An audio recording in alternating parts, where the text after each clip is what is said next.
எல்லாருக்கும் வணக்கம். நான் உங்கள் அர்ச்சனா தாமரைக்கனி. இப்போ உங்களுக்கு ஒரு குட்டி கதை சொல்ல போகிறேன். வாங்க கதைக்குள்ளே போகலாம். ஒரு ஊரில் 3 நண்பர்கள் இருக்காங்க. அந்த 3 நண்பர்களும் மென்பொறியாளர்கள்னா என்ஜினியர்ஸ். அந்த 3 என்ஜினியர்ஸும் ஒரு இடத்துல வேலை பார்த்துட்டு இருக்கிறாங்க. அவங்க வேலை செய்யும்போது ஒரு தவறு செஞ்சுட்டுறாங்க. அதனால சில உயிரிழப்புகள் ஏற்படுது. அதனால கோர்ட் அவங்களுக்கு என்ன சொல்லிடுதுன்னா, மரண தண்டனை விதிச்சிடுது. மரண தண்டனைனா நம்ம ஊர் மாதிரி தூக்கு தண்டனை கிடையாது. சேர் இருக்கும்ல, எலக்ட்ரிக் சேர், அந்த சேரில் உட்கார வச்சு கரண்ட் ஷாக் கொடுத்து கொண்டுடுவாங்க. இப்போது மரண தண்டனை நிறைவேற்றக்கூடிய நாளும் வருது. முதல் மெம்பர் இருக்கார் இல்லையா, அவரை கூப்பிட்டு அந்த சேரில் உட்கார வச்சு எல்லாத்தையும் கனெக்ட் பண்ணி பண்ணுறாங்க.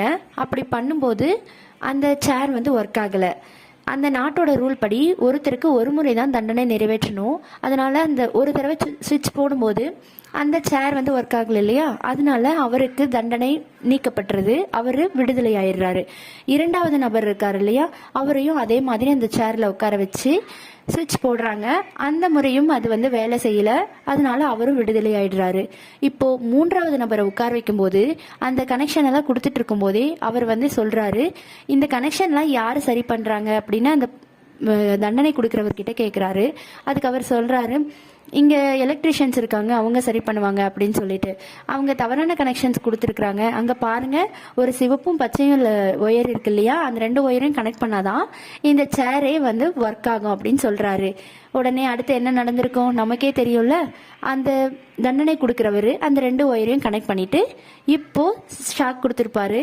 அந்த 3ஆம் நபர் மரண தண்டனை கொடுக்கப்பட்டு இறந்திருப்பாரு.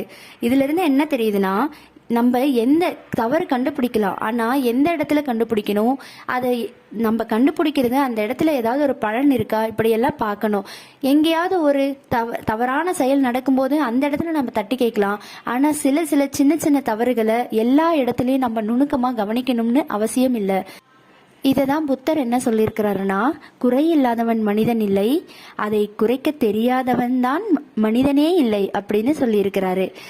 நம்மளுடைய குறைகளை நம்ம திருத்திக்கணும். ஆனால் அதுக்காக எல்லா இடத்துலையும் எதுக்கு எடுத்தாலும் குறைகளாக கண்டுபிடிச்சிட்டு இருந்தா நம்மளுடைய வாழ்க்கையில் ஒரு சுவாரஸ்யமே இருக்காமல் போயிடும். நன்றி.